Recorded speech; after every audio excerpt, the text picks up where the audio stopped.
আসসালামু আলাইকুম এভরিওয়ান, কেমন আছেন? আশা করছি ভালো আছেন। আমরাও আলহামদুলিল্লাহ ভালো আছি। আর এখানে মাংসটা ম্যারিনেট করে নিয়েছি, আর আমি চলে যাব রান্নায়। আজ করব মজার একটা রেসিপি, সাথেই থাকুন, আশা করছি ভালো লাগবে। আর এই ম্যারিনেট করে রাখা মাংসটাকে আমি দিয়ে দেব তেলের মধ্যে। একটু সাবধানে দিতে হবে।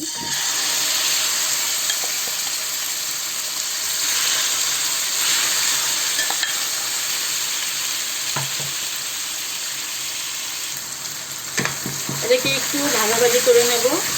আর এই রেসিপিটাকে তোমরা নাম দিতে পারো চাইনিজ বিরিয়ানি। একটু ভাজা, একটু কালারটা চেঞ্জ করলে আমি দিয়ে দেব পেঁয়াজ কুচি।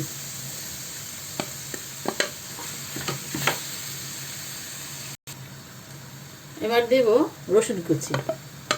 আর সব মশলা একটু একটু দিয়ে আমি ম্যারিনেট করে রেখেছিলাম।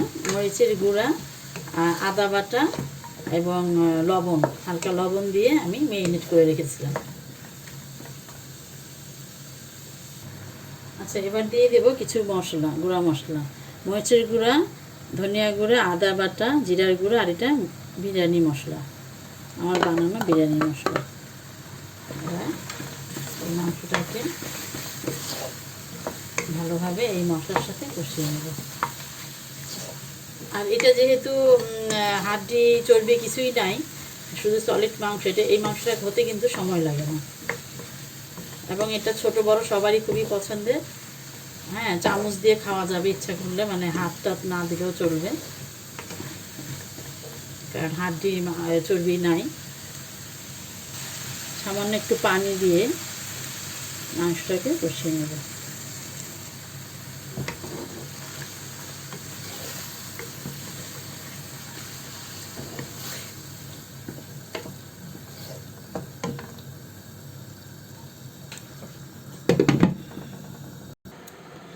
এই দেখো, ফিরে আসলাম আর মশলাটা কষানো হয়ে গিয়েছে। এখন আমি একটা আলু, কেটে রাখা একটা আলু এবং কিছু কাঁচামরিচ দিয়ে দেবো। কাঁচামরিচটা আমার ফ্রোজেন করা। এখন আমি এটার সাথে চাল ধুয়ে রাখাটা দিয়ে দেব। চালটা ধুয়ে রেখেছি, দেখা যাচ্ছে। এখন আমি চালটাকে দিয়ে ঝরিয়ে নিয়েছি আর কি, দিয়ে দেব। চটপট, মনে করো এটা হচ্ছে চাইনিজ বিরিয়ানি। অনেক পছন্দের রেসিপি হচ্ছে বাচ্চাদের বিশেষ করে, এবং বড়রাও কিন্তু অনেক পছন্দ করে। এভাবে ছোটো পিসে করে না থাকলে ট্রাই করে দেখতে পারো।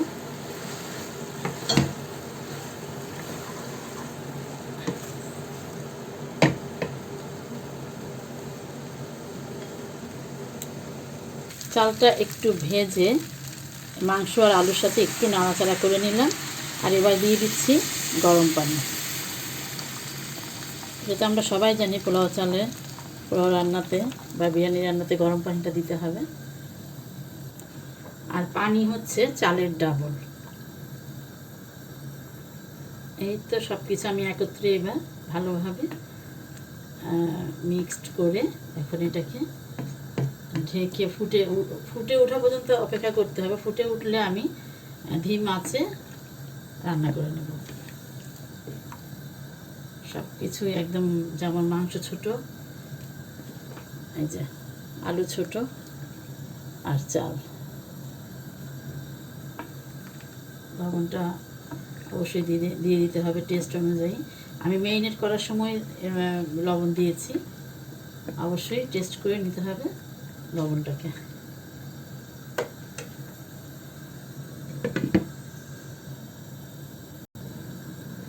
এই যে দেখতে পাচ্ছ ফুটে এসেছে। এর মধ্যে আমি একটু আমার গরম মশলাটা আরেকটু দিয়ে দেব, এবং আর দিয়ে দেব আমার বানিয়ে রাখা ঘি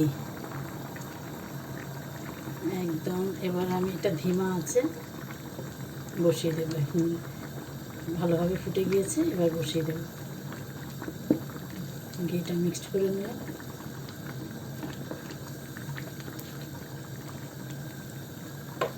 এবার চুলার আঁচ একদম বন্ধ, আস্তে করে আর কি, একদম লো হিটে আমি এটা রান্না করে নেব।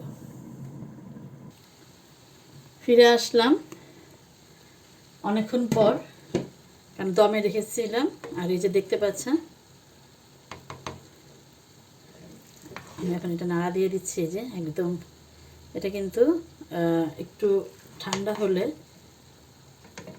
ঝরঝরা হয়ে যাবে।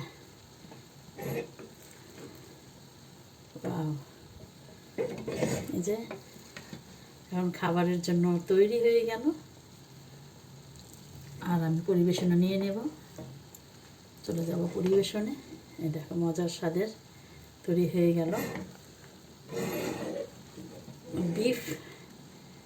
Chinese beef biryani, Chinese biryani.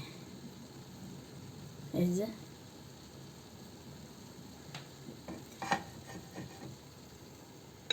পরিবেশনের জন্য রেডি,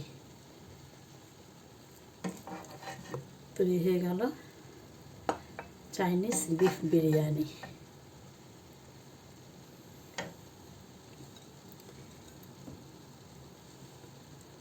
আশা করছি ভালো লেগেছে। আর ছোটদের তো খুবই প্রিয় একটা রেসিপি। আজ এই পর্যন্তই, আবার কথা হবে অন্য কোনো ভিডিওতে। সবাই ভালো থাকুন, সুস্থ থাকুন, আল্লাহ হাফেজ।